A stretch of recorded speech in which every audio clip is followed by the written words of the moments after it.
اس channel کو subscribe کریں، like کریں اور اپنے پیاروں کے ساتھ شیئر کریں، اور کامنٹ سے ضرور آگاہ کریں کہ آپ کیا سننا، جاننا اور سیکھنا چاہتے ہیں۔ سبيل الدموع سبيل مريح تنهد يا صاحي كي تستريح وقل الدعاء الخفي الصريح يسعك الله رحيم فسيح۔ السلام علیکم ورحمۃ اللہ وبرکاتہ۔ کچھ لوگ اللہ تعالیٰ کی طرف سے نیک دل اور پاک فطرت ہوتے ہیں۔ کبھی کسی کو ان کی مدد کی ضرورت پڑ جائے تو وہ بیٹھے نہیں رہتے، اور وہ صرف سوچتے ہی نہیں رہتے اور نہ وہ انتظار کرتے رہتے ہیں، بلکہ وہ خود ہی سیلف لیسلی خود کو اہل سمجھتے ہوئے سامنے والے کی مدد کی ہر ممکن کوشش کرتے ہیں۔ وہ ایسا کیوں کرتے ہیں؟ کیونکہ وہ اپنی ذات کے خول میں بند نہیں ہوتے، اور نہ ہی کوئی انا ان کے راستے کی رکاوٹ ہوتی ہے۔ They are not self centred اور ایگوئسٹکس۔ کیا آپ کو معلوم ہے کہ یہ انبیاء کی خصوصیت ہے، اور ہم جیسے لوگ بھی اس کو اپنا سکتے ہیں؟ آئیے سیکھتے ہیں۔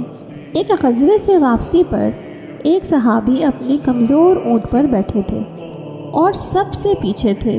ایسے میں رسول اللہ صلی اللہ علیہ وسلم نے دیکھا اور پوچھا کہ کیا ہوا ہے؟ صحابی نے کہا کہ اونٹ ہی پیچھے چل رہا ہے، مطلب کمزور ہے، اس لیے شاید زیادہ چل نہیں پا رہا۔ فرمایا کہ اسے بٹھاؤ۔ پھر فرمایا کہ کوئی چھڑی دو مجھے، پھر اس چھڑی سے اس کو کچھ کچوکے لگائے اور کہا کہ اب سوار ہو جاؤ۔ صحابی نے دیکھا کہ اب تو اونٹ بالکل ٹھیک چل رہا تھا، اور آپ صلی اللہ علیہ وسلم کے اونٹ کے برابر بھی آ گیا تھا۔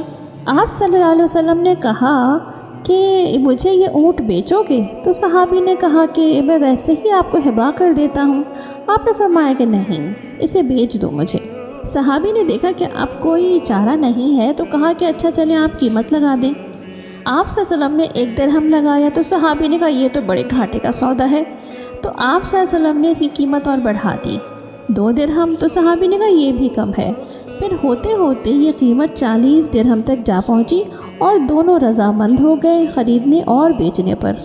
معلوم ہے کہ یہ صحابی کون ہیں؟ یہ حضرت جابر بن عبداللہ رضی اللہ عنہ ہیں۔ ان کے والد غزوہ احد میں شہید ہو گئے تھے، اور یہ نوجوان تھے۔ چلتے چلتے آپ صلی اللہ علیہ وسلم نے ان سے پوچھا کہ کیا آپ نے شادی کر لی ہے؟ تو انہوں نے کہا کہ ہاں۔ تو آپ نے پوچھا کس سے کی ہے، کنواری ہے یا شادی شدہ ہے؟ تو بولے کہ شادی شدہ ہے۔ آپ صلی اللہ علیہ وسلم نے پوچھا کہ کنواری سے کیوں نہیں کی؟ وہ تمہاری ہم عمر ہوتی اور تم دونوں ایک دوسرے سے کھیلا بھی کرتے۔ تو انہوں نے کہا کہ میری 7 بہنیں ہیں جو میرے والد اپنی شہادت کے بعد میری ذمہ داری پر چھوڑ گئے ہیں، اور اس لیے میں نے ایسی عورت سے شادی کی ہے جو ان کا خیال رکھ سکے۔ تو آپ صلی اللہ علیہ وسلم نے فرمایا کہ آپ نے اچھا کیا ہے۔ گھر پہنچے تو بیوی کے سامنے ساری بات ڈسکس کی، اور صبح اپنا اونٹ لے کر مسجد نبوی آ گئے۔ آپ صلی اللہ علیہ وسلم نے ان کو بلا کر کہا کہ بھتیجے، یہ اونٹ تو تمہارا ہی ہے، اس کو لے جاؤ۔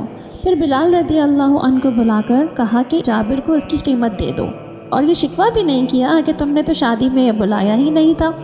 اس قصے میں آپ صلی اللہ علیہ وسلم کے بلند اخلاق کی تصویر نظر آتی ہے، اور ایک نوجوان سے بلا تکلف گفتگو اور اس کا مسئلہ جاننا اور اس کو حل کرنا بھی سکھایا۔ آپ صلی اللہ علیہ وسلم نے حضرت جابر رضی اللہ عنہ کو سکھایا کہ اونٹ کو کیسے چلایا جاتا ہے، اور اس سے اونٹ خرید کر ان کو کاروبار کرنے کا گر بھی سکھایا۔ قیمت بڑھاتے چلے گئے یہاں تک کہ وہ ایک جائز حد پہ پہنچ گئی، اور آپ صلی اللہ علیہ وسلم نے جابر رضی اللہ عنہ کو دیکھا کہ وہ کتنے ذمہ دار اور میچور ہیں۔ اس طرح ان کی ذہنی جانچ بھی کر لی اور ان کو تحفے کے طور پر اونٹ بھی دے دیا۔ آپ صلی اللہ علیہ وسلم اپنے صحابہ کرام کے نجی معاملات سے بھی باخبر رہتے تھے، اور ان کی مشکلات کا ازالہ بھی کرتے تھے، اسی طریقے سے کہ دوسروں کی سیلف رسپیکٹ بھی ہرٹ نہ ہو اور ان کی مدد بھی ہو جائے۔ آج ہم دیکھتے ہیں کہ دنیا بہت سارے لوگوں کو مینٹور بنا رہی ہے، کوئی کتاب سے مینٹورشپ لے رہا ہے، کوئی کسی ورچوئل گراؤنڈ پہ کسی سے مینٹورشپ لے رہا ہے۔ آپ دیکھیں کہ ہمارے نبی صلی اللہ علیہ وسلم ہم سب کے ایک مینٹور ہی تو ہیں۔ کیا ہم نے کبھی زندگی میں اپنے اس مینٹور کو اس طرح سے پڑھا ہے؟ وہ ہمیں کس طرح راستہ سکھا رہے ہیں، دکھا رہے ہیں؟ ہمیں سے کتنے لوگوں کے مینٹور آپ صلی اللہ علیہ وسلم کی ذات ہے؟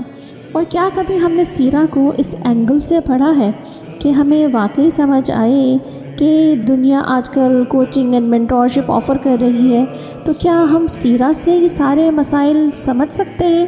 ایسا کوئی مینٹور بنا سکتے ہیں جو ہمیں دنیا اور آخرت میں بھی کامیابی دلوا دے؟ تو آج ہم سیرت کا مطالعہ کرنے کا عہد کر لیں تو ہماری ساری مشکلات دور ہو جائے گی۔ جزاکم اللہ خیرا کثیرا۔